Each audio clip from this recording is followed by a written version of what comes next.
¿Qué tal están? Pensamiento político de Carlomagno.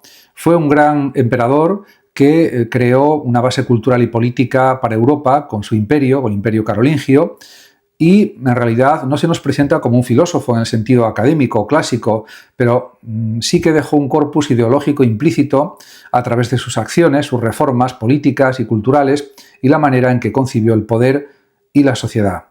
En sus decisiones y en los textos que encargó, encontramos la base de un modelo político medieval que marcaría la Europa occidental durante siglos. Carlomagno nació en el año 742 y murió en el 814. Fue rey de los francos, luego rey de los lombardos y finalmente emperador del imperio carolingio, coronado en el año 800 por el Papa León III. No escribió tratados políticos, pero sí encarnó y estructuró un pensamiento de gobierno que integró herencias romanas, cristianas y germánicas. Su visión del poder fue profundamente pragmática, pero también impregnada de un sentido de misión universal, la idea de que gobernaba por la gracia de Dios para proteger y expandir la cristiandad. De eso estaba plenamente convencido.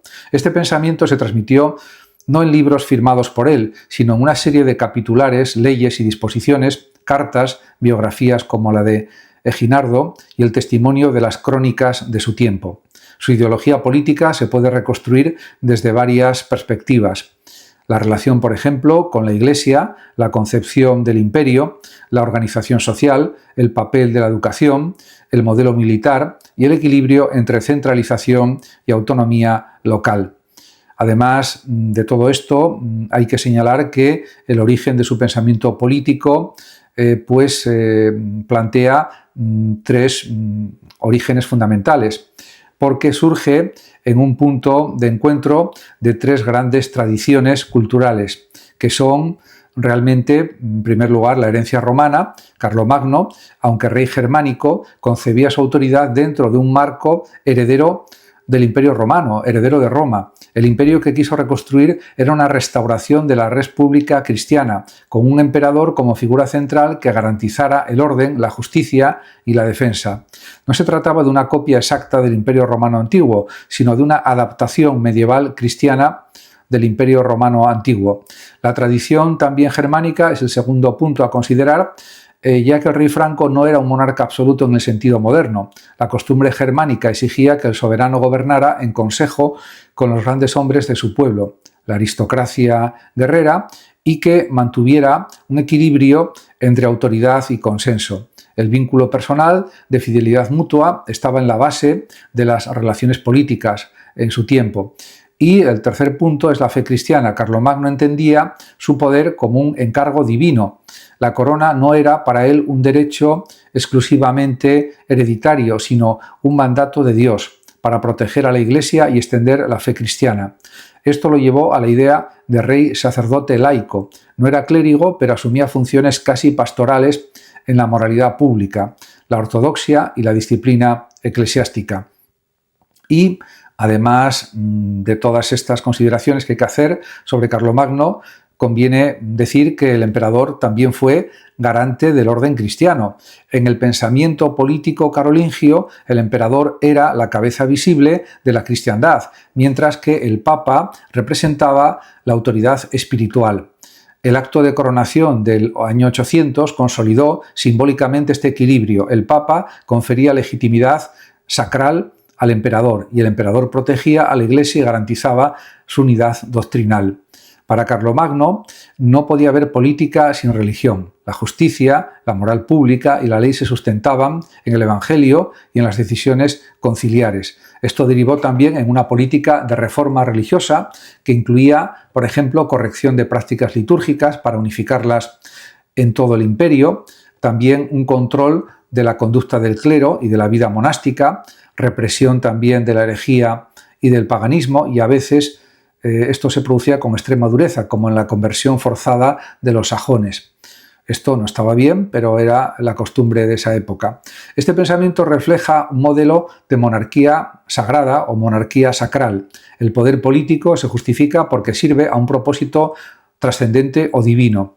Y también, por supuesto, Carlomagno, como legislador, también tuvo una función importante en cuanto a la idea de ley y justicia. El pensamiento político de Carlomagno se plasma también en sus capitulares, que fueron documentos que combinaban leyes, ordenanzas y directrices. Tenían un doble objetivo.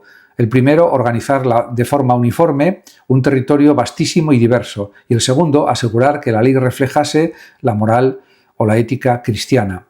Carlomagno respetaba en parte los derechos y costumbres locales, por ejemplo, las leyes de los francos, de los lombardos o de los bávaros, pero también imponía elementos comunes para reforzar la cohesión del imperio. Su idea de la justicia era profundamente moralizante. Un mal gobierno no era solo ineficaz, era también pecaminoso para él. En este sentido, el gobernante debía ser modelo de bondad o de virtud. La ley no podía estar desligada de la ética cristiana y del ejemplo personal del propio rey o emperador. Y en este aspecto también hay que decir que hubo un proceso de centralización y delegación para conseguir el equilibrio del poder. Carlomagno gobernó un territorio inmenso, desde el norte de España hasta Hungría, desde el Mar del Norte hasta Italia central. Esto obligaba a pensar en un modelo político flexible. Para evitar la fragmentación, creó una red de condes y marqueses que ejercían autoridad local en su nombre. A estos representantes les exigía juramentos de fidelidad y rendición de cuentas. La inspección del trabajo de estos oficiales se realizaba mediante los missi dominici, enviados reales que recorrían las provincias para comprobar que la justicia se aplicaba y que las órdenes imperiales se cumplían. Y además aquí se ve una concepción del poder que mezcla centralización ideológica, unidad religiosa y lealtad al emperador, con descentralización administrativa, adaptación a realidades locales, y todo esto supone también un entramado complejo a nivel político. En lo que se refiere al ideal educativo y cultural, pues hay que entenderlo como política de Estado. En el pensamiento político de Carlomagno, la educación no era un lujo, sino un instrumento de gobierno. La llamada Renovatio Carolingia no fue solo artística, sino también pedagógica.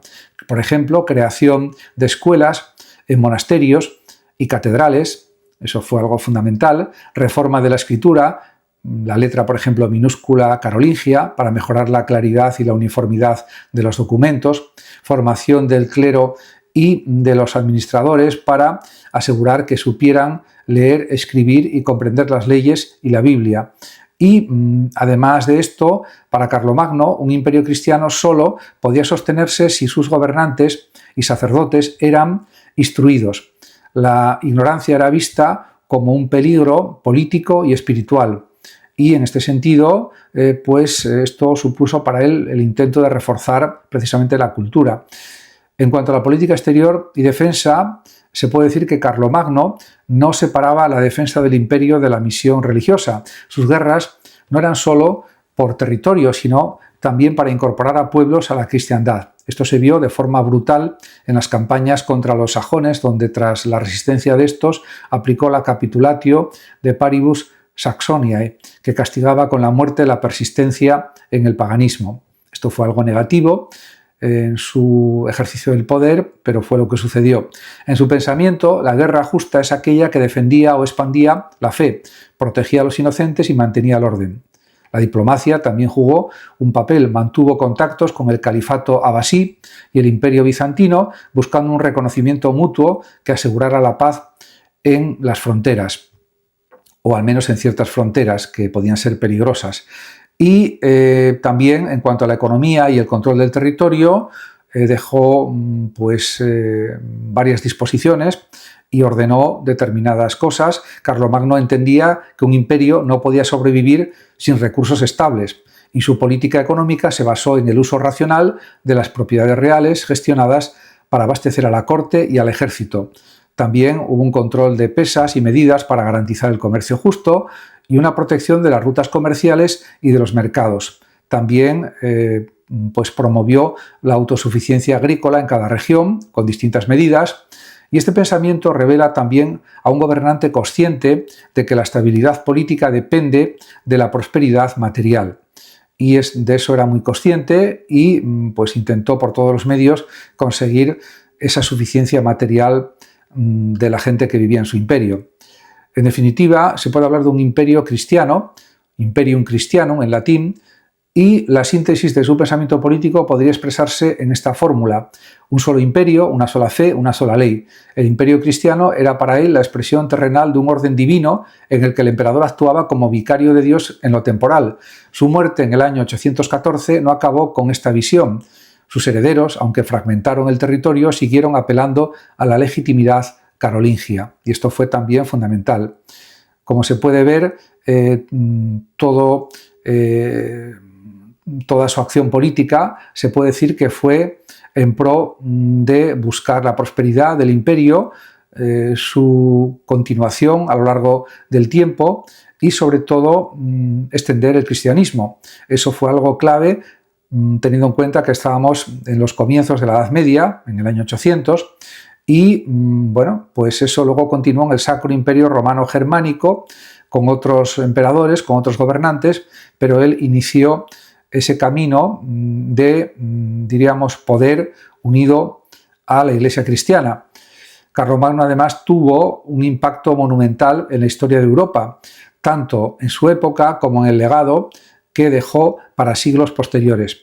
Y en este sentido hay distintos aspectos que se pueden analizar para darse cuenta de la influencia enorme que tuvo en el futuro de Europa y del mundo. Por ejemplo, se puede hablar de la fundación de una Europa unificada. Carlomagno logró unificar gran parte de Europa occidental bajo un solo imperio, desde el Mar del Norte hasta el Mediterráneo y desde el Ebro hasta el Danubio. A esta unificación territorial se puede decir que se unieron diríamos, los pensamientos que servían para la confirmación de una Europa cohesionada, anticipando el concepto de unidad continental que siglos más tarde inspiraría a la Unión Europea. Por ejemplo, fue un precedente de la Unión Europea, en cierto sentido. En cuanto al Renacimiento carolingio, se puede decir que promovió la educación, la cultura y las artes mediante la creación de escuelas monásticas y palatinas, impulsó la copia y preservación de manuscritos clásicos, griegos y romanos, lo que permitió conservar gran parte del saber grecorromano. También estableció una reforma educativa que estandarizó el latín y la escritura carolingia, facilitando de esta forma la comunicación y la administración en todo el imperio carolingio. Todo esto también fue algo crucial, importantísimo.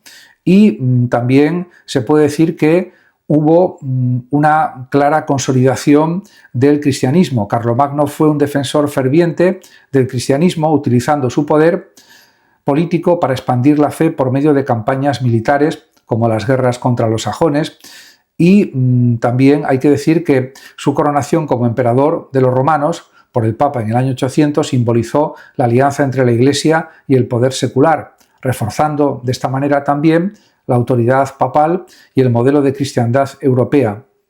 En este sentido, también hay que señalar que su reforma política y administrativa fue esencial porque introdujo un sistema de gobierno descentralizado pero eficaz, que además, y esto es muy importante, dio origen al feudalismo como modelo político y social para varios siglos, hasta que acabó la Edad Media. Estableció también marcas fronterizas como la marca hispánica para proteger el imperio y organizar la defensa territorial. Y todo esto fue algo también fundamental. Y además de todos estos logros, también hay que pensar en un legado duradero. Es considerado el padre de Europa, Carlomagno, por su papel en la configuración de la Europa medieval. Su figura ha sido reivindicada por múltiples movimientos políticos y culturales, como símbolo de unidad, orden y civilización. Y en efecto así fue. El legado cultural de Carlomagno fue tan profundo que aún resuena en la identidad europea actual. De hecho, la propia Unión Europea se hace eco de los logros de Carlomagno. Y en este sentido, se pueden hablar de más cuestiones. Por ejemplo, el Renacimiento carolingio, que supuso un despertar intelectual en plena Edad Media, ya que Carlomagno impulsó un renacimiento cultural e intelectual conocido como el Renacimiento carolingio, que transformó Europa. Fundó escuelas en monasterios y palacios, promoviendo de esta manera la alfabetización entre el clero y la nobleza. Atrajo eruditos como Alcuino de York, por ejemplo, quien lideró reformas educativas y promovió el estudio del latín clásico, algo que fue también fundamental. Se copiaron y preservaron manuscritos antiguos, lo que permitió también conservar gran parte del saber grecorromano y, por lo tanto, hubo una difusión de la cultura en toda regla. Muchas gracias a todos por su atención y hasta mi próximo vídeo. El que lo desee puede compartir este vídeo, darle like o suscribirse a mi canal de YouTube. Hasta pronto.